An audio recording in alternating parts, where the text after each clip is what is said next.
sat and watched him pull his mask down at my front door. And I still, like I said, I didn't register, man.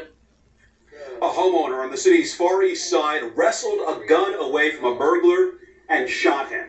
Good evening to you at 5 o'clock. I'm Mark Mullins. And I'm Nicole Griffin. The homeowner survived the encounter. The intruder did not. Tonight, the Marion County Prosecutor's Office is checking out the man's story, a story he is sharing with WRTV's Adam Shooms.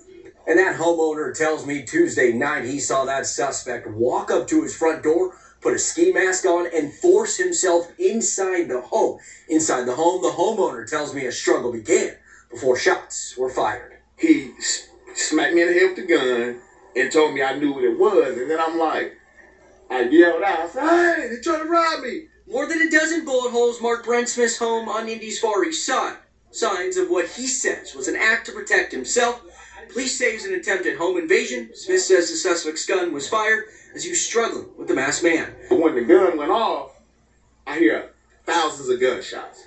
So I was trying to get up here to push my door back up, but they kept firing. So the guy, it was his gun. I had his gun. I opened up my door and was shooting that.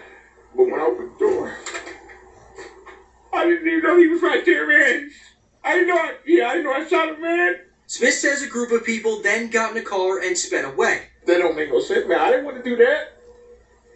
I didn't want to do that. But in Indiana, people have a right to defend their homes. The law says specifically is that I am justified in using reasonable force, including deadly force, if I reasonably believe that that force, meaning deadly force, is necessary to prevent or terminate an unlawful attack on or entry into my dwelling.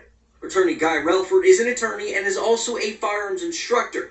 He isn't connected with this case, but says people like Smith who are in this kind of situation are protected legally. If you're justified at that time, you have no obligation to retreat. In other words, run away first before you defend yourself. And there's and that's what makes it a stand your ground law. Indiana law doesn't require proof that anyone was scared for their lives or anyone else's inside the property, just proof that someone was trying to break in or commit a crime.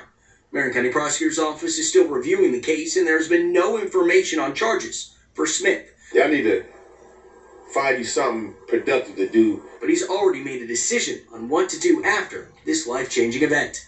I've been here, man, for about 22 years, man. Like, man, I'm ready. I'm like my neighbors. Man, I'm ready to move.